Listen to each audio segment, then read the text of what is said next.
Professor Lesiba Teffo is a political analyst joining me now. Professor, good afternoon to you. This story around corruption in the ANC, it's been a long-running problem going all the way back to the arms deal, even before that, if you like. And yet, I have to confess, I've been completely surprised by how quickly events have moved in Gauteng this week. Look, there is a limit to human suffering. And I think it's Tambo who once said, never underestimate the people. They know much more than you think they do. And in the fullness of time, you may be surprised that even the mighty and powerful cannot resist and withstand the people's power. That Mabe could today say it is not the ANC's fault, the people's fault. I give him credit for that. I mean, we have now, and I still find this amazing, I'm afraid, that we have the health MEC in Gauteng, the province that is probably going to be hit the most by the coronavirus, Dr. Bandile Masuku, having to take leave, his wife Lesiba Masuku also stepping down. I mean, in these tough times, do you think that's going to be enough?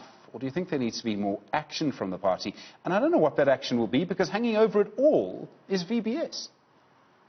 You know, let me finish that thought that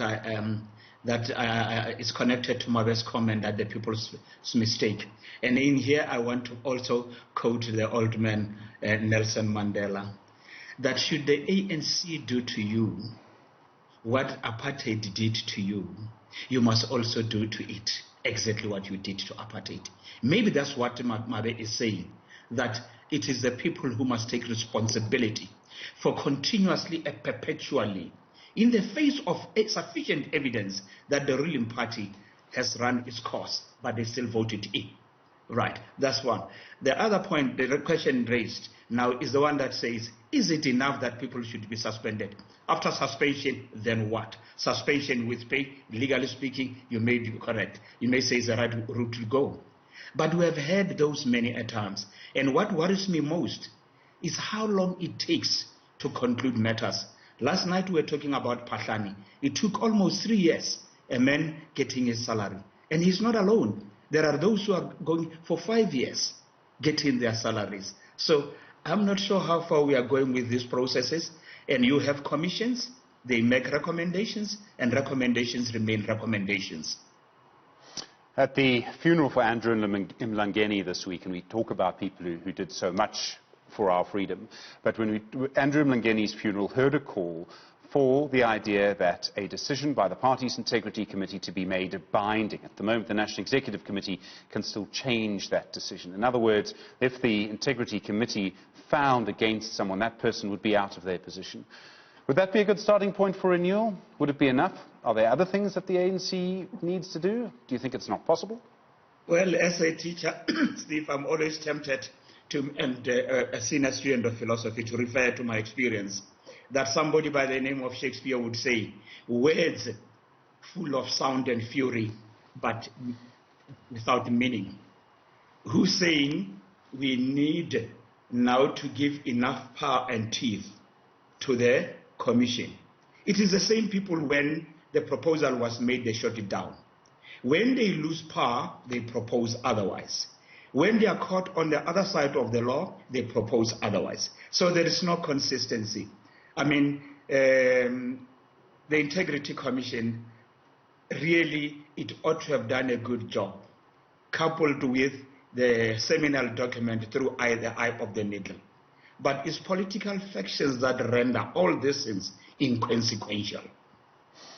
There's going to be a conversation about whether all of this is going to have an impact on next year's elections, the local government elections still scheduled for next year at this stage, and I think they probably will go ahead on balance. The Democratic Alliance probably likely to go through some kind of turmoil of its own. It's got a conference coming up and a leadership conference. And then you've got the economic freedom fighters who do not at this stage seem to be contesting for state power. So my question to you is, does it seem the ANC might not actually be affected much next year? Well, the ANC may not face much challenge, and I don't blame them. If you want change, then you must be the agent of change. Mandela and them said, this system is not in the interest of the people and the ideology I believe in. The same with the UDF, the same with the student of 1976. There is sufficient saturation on the ground that the ANC has had good innings under Mbeki and Mandela. But from there, it was a roller coaster. And some are saying, lo and behold, in the last 2 years, the spiral of corruption was much quicker and wider than it was under Jacob Zuma.